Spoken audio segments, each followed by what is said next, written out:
Before we get on to continue with our match preview, one other big issue in World Rugby that emerged was the eligibility ruling changing, so the players now allowed to switch nations once in their career, provided there's a 3-year gap in between. What are your thoughts on that? You go first, Stevie.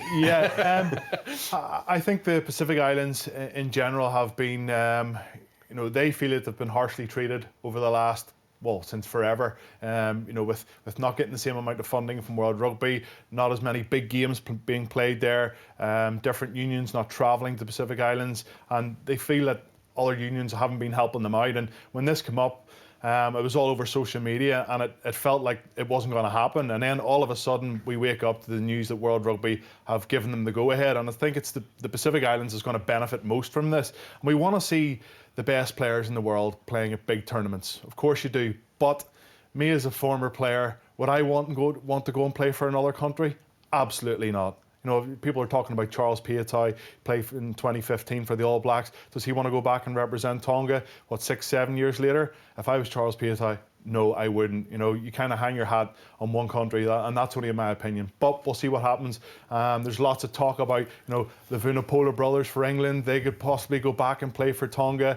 But yeah, it's an interesting one. I can't wait to hear what Luke's going to say. Even though we used to always call you the Ulster Samoan. Luke, what are your thoughts?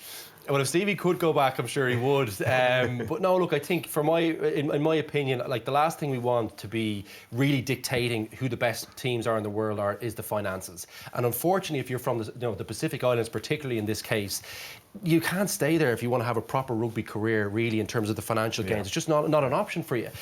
So in that case, you do have to go abroad. And oftentimes, I think, look, to play at international level in the countries where you go and play your club rugby, financially, that's more, you do better out of that than you would, if you're just playing with the clubs there. So we don't want to cut off that avenue for people in terms of the economic side of things. But what we do want to make sure is that for all the competitions and all that kind of stuff, particularly the World Cup, that someone like Charles Piatai could go and play for Samoa or one of those countries, in the competition to make those teams a bit stronger. I think it would be better for the competitions in that sense. What we really don't want to see is the developed nations taking advantage of this and people moving around from countries. We've just gotten rid of that residency rule and we moved that from 3 to 5 years.